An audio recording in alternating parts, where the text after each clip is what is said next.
Hi guys, we are back to start chapter 8. In section 8.1, we are going to start off with a single population mean using the normal distribution. This is going to be the first section in our study of confidence intervals. We use sample data to make generalizations about an unknown population. So we are going to take data from a sample and use that information to determine characteristics of our larger population.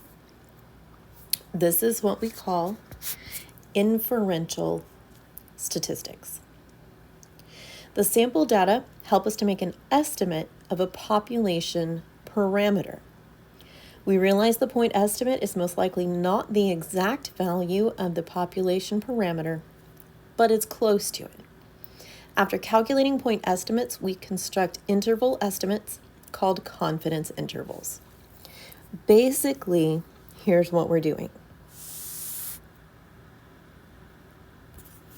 We're saying, okay,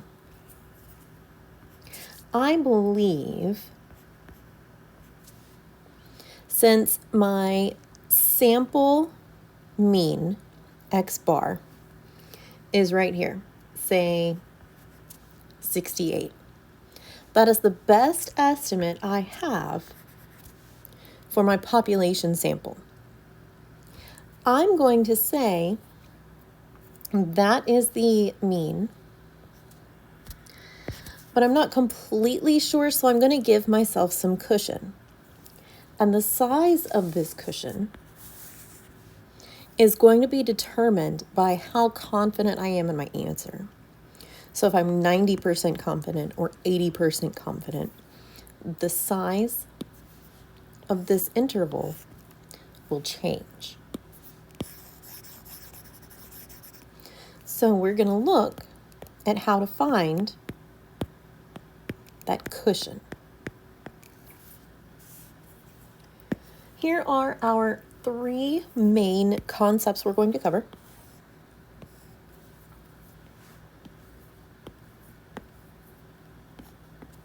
The first one is the idea of a point estimate.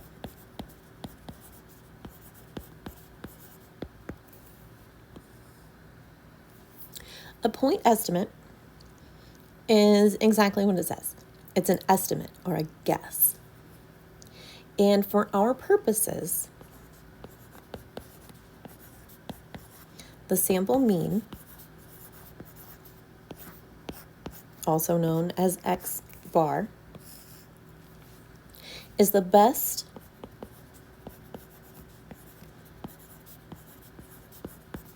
point estimate for the population mean.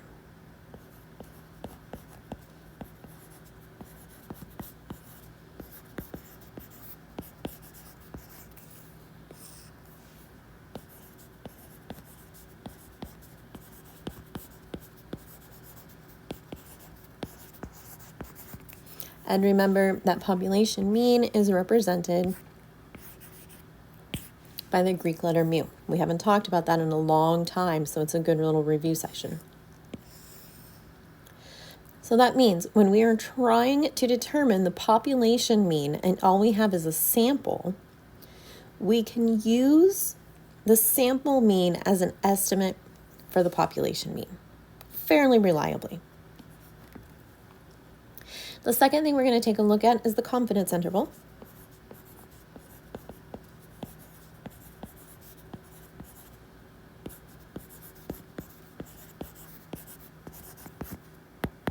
And this is kind of that cushion that I mentioned earlier. It consists of a lower bound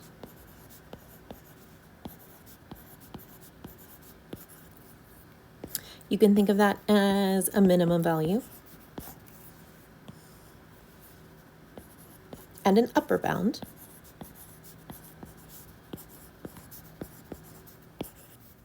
Like a maximum.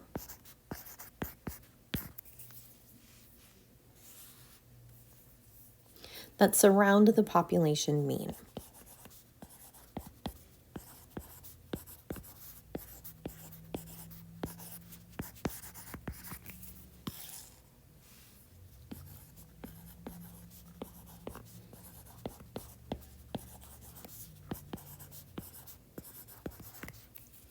So it's going to be the bottom of that cushion and the top of that cushion around our mean. The last one we're going to look at is the sample size.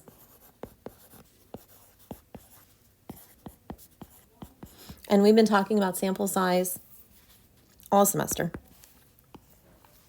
Sample size is the sample needed to estimate the population.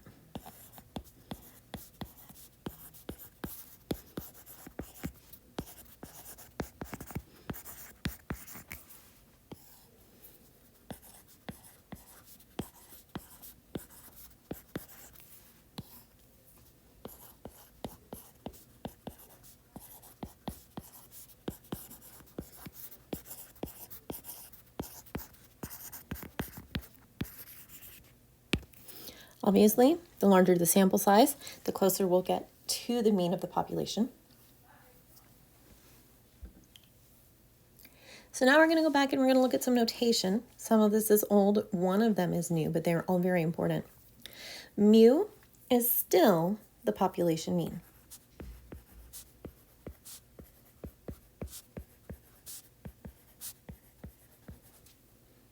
X bar is the sample mean.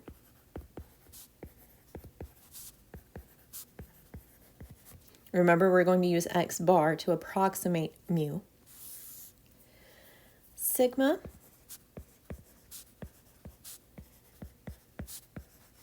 is the population standard deviation. S is the sample deviation.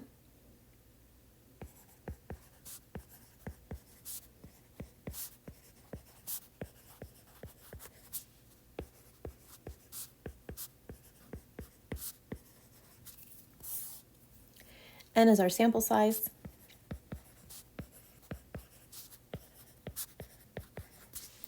And CL is a new one. This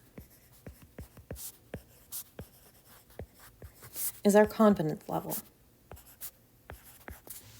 This is, I am 90% sure that the mean for this population is going to lie between these two values. I'm 80% sure. I'm 98% sure. When we use these, most of the time we're going to use their decimal form.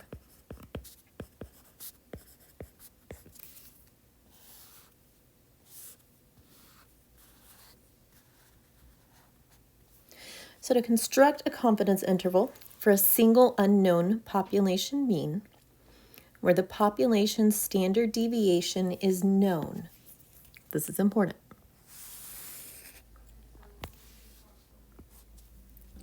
We need X bar as an estimate for mu. We talked about that. And then we need the margin of error. The margin of error is going to tell you where those upper and lower bounds lie. We are going to use EBM as our abbreviation for the margin of error.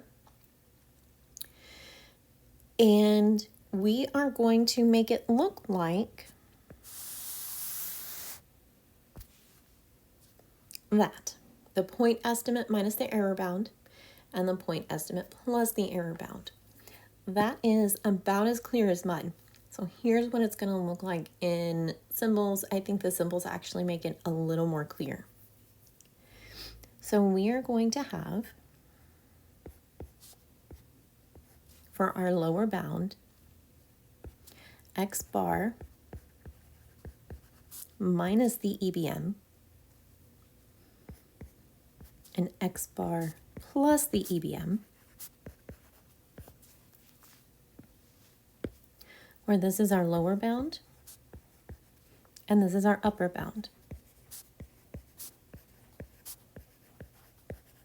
And I'll show you a picture of what this looks like in a minute. I think the picture makes it a lot easier to understand. The other way you could see it, that was interval notation. The other way you could see it would be as an inequality. That would look like, we still want to start with the lower bound.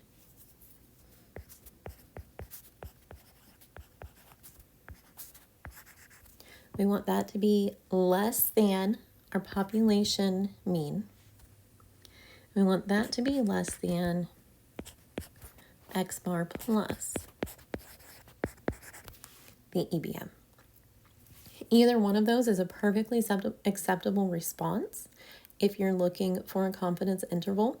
It just depends on what the directions are asking you for. I'm going to give you a picture of what's going on.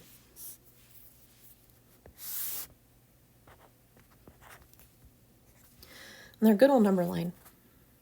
And let's say right in the middle we have X bar. And we're reasonably sure that while our population mean might not be exactly on X bar, we're pretty sure that it is between some lower bound and some upper bound. I'll make that a B. And this space in here on both sides is that margin of error. So this side would be X bar minus the EBM, and this side would be X bar plus the EBM. So that's a picture of what actually is going on. Suppose we have collected data from a sample. We know the sample mean, but we do not know the mean for the entire population. The sample mean is 7, and the error bound for the mean is 2.5. Now, this problem doesn't actually tell you what the goal is. So our goal is to calculate the confidence interval.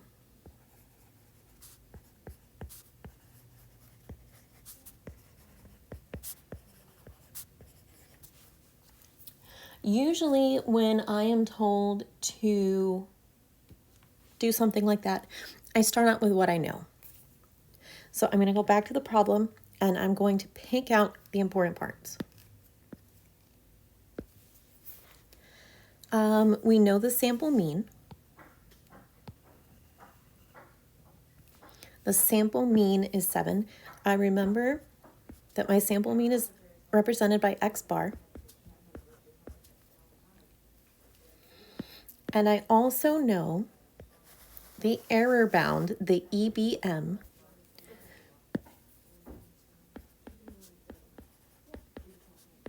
is 2.5. So here's what I'm looking at. You guys know I love pictures. My mean is 7. And I know that my EBM, I'll put in my upper and lower bounds, whatever they might be, is 2.5. So that means to locate that upper bound, I need to add 2.5. To locate that lower bound, I need to subtract 2.5. We'll make it look official though, so it's not in my little scratchy picture over there. It doesn't say which interval to use, so this time, or which form to use. So this time I'll do both, so you can see both of them. If I'm going to use interval notation,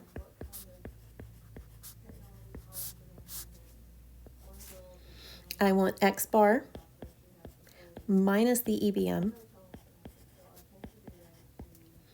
and X bar plus the EBM.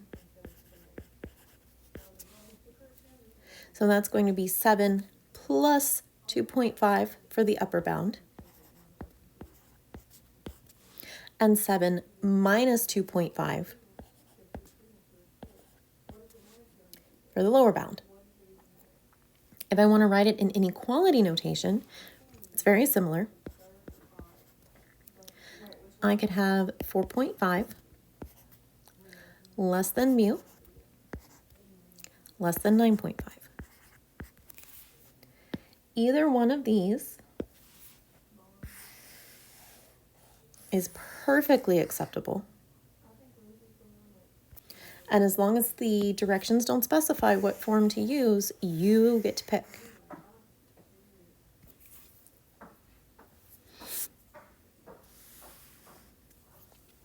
So now we're going to look at constructing a confidence interval using the normal distribution. The good news is you guys are really good at the normal distribution right now. We just got finished with it, so it's fresh in your head.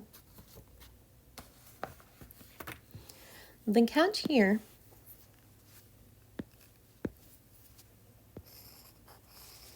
is that we know sigma. We know the population standard deviation.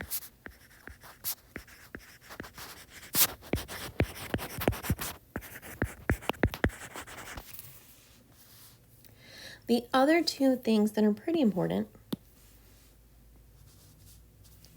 are down underneath. Our data either has to be normally distributed population or, and that's pretty big right there, or we have to know what the population standard deviation is, and our sample size has to be bigger than 30. So as long as we meet those qualifications, we're set to go. Now what we're going to do is we're going to start looking at these things called critical values. Those critical values are the z-scores that we're going to use when looking at our margin of error.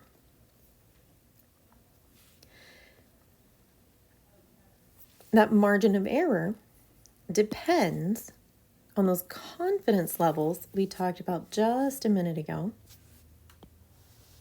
We abbreviated them CL. Some of the the ones that get used a lot are those three. There's a few others. 98% gets used a lot. Sometimes I've seen a 96. That just means how sure you are that the mean you have is the real thing. We're going to go and calculate some of these. I'm going to give you the critical values, and you're just going to have to trust me for a few minutes. Right now, we're going to go look at alpha. That is the Greek letter alpha. Alpha is 100 minus the confidence level, or I guess 100% minus the confidence level. I'm going to write these in decimal form. If I do 100% minus 90%, I get 10%, and that's the same as 0.1. Similarly, 95% would be 0.05, and 99% would be 0.01. Now I need to find alpha divided by 2. So this is going to be 0.5, 0.025, and 0.005. I'm going to use these for my critical value. When you're a little bit older, we will use StatCrunch to calculate these critical values. For right now, you are just going to have to trust me. So when we have a confidence level of 90%, our critical value will be 1.64.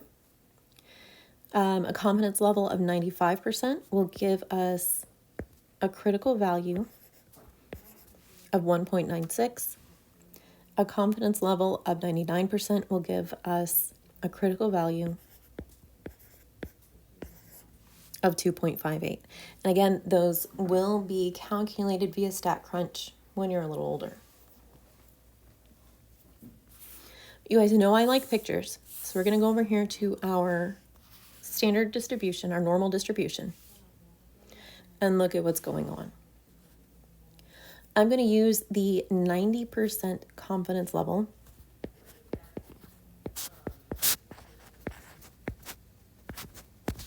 as our example. And I know in the normal distribution, my mean happens right in the middle. So there's my X bar. I know that I am going to have some cushion on either side of X bar. And that Z-score was 1.64. We're going to estimate him about right there. And then on the other side, because we have a normal distribution, this is symmetrical. So its negative counterpart is going to land right about there. So what this tells me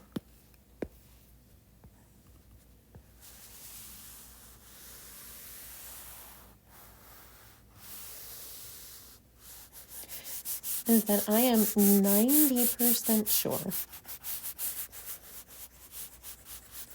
that the point estimate for the population mean is going to lie within that shaded region. And this little stretch right in here and right in here is our EBM.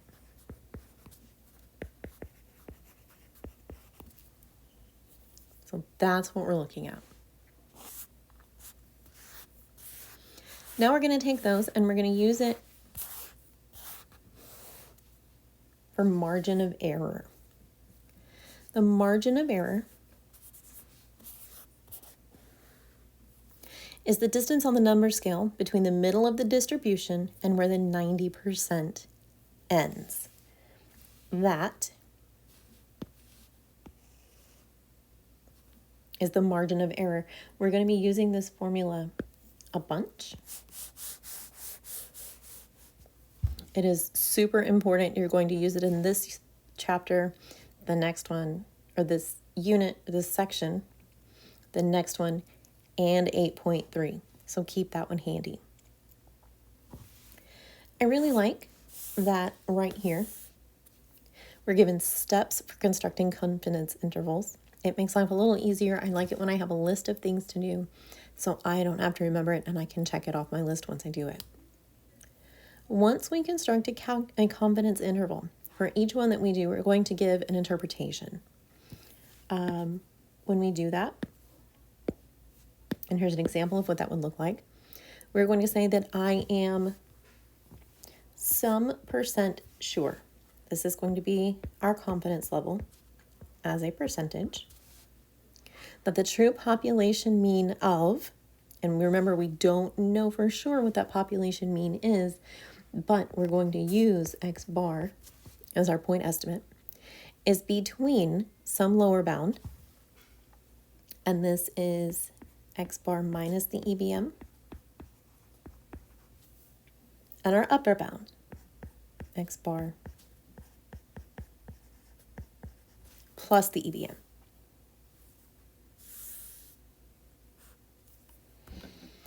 So here we go.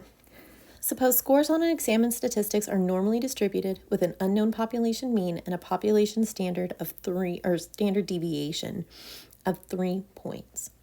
A random sample of 36 scores is taken and gives a sample mean score of 68.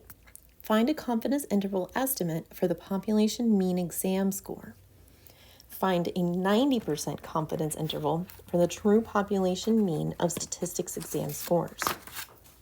There is a lot to unpack in that problem. I am going to start with the first step, and I'm going to pick out what we know. As I go through and read it a little more, I see that we have a population standard deviation of 3 points. So that means sigma is 3. I have a sample of 36 scores. So that tells me N is 36. And those 36 scores give a sample mean of 68.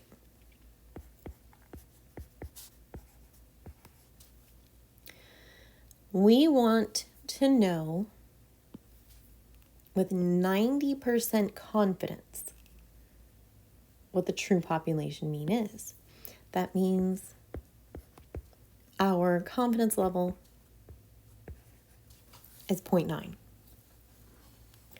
Now, I told you a minute ago I would tell you when you were older where those z-scores were coming from. This is it right here.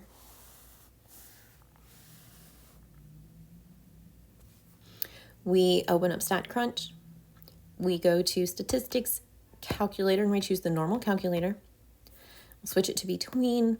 We would go through all of these steps, but you guys did this in previous lessons, so we're going to keep on going. When you go find your critical values through StatCrunch, you end up with positive and negative 1.64, and I think there's a 5 at the end. We're only going to use the positive one, so our z, alpha over 2, is going to be 1.645. Our second step is going to be to calculate the margin of error, or that EBM. Well, I know my z-score.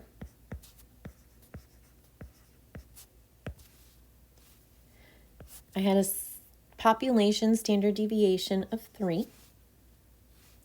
And we had a population of 36. I'm going to open up my calculator here because you guys know how terrible I am at arithmetic.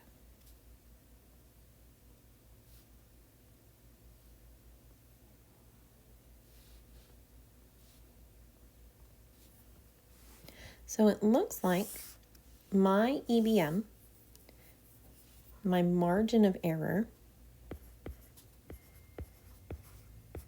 is 0.8225.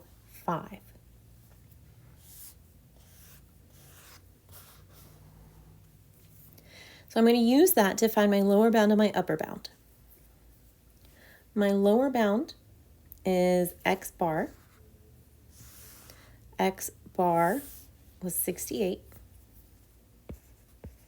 And I'm doing the lower bound, so we're going to subtract. And my upper bound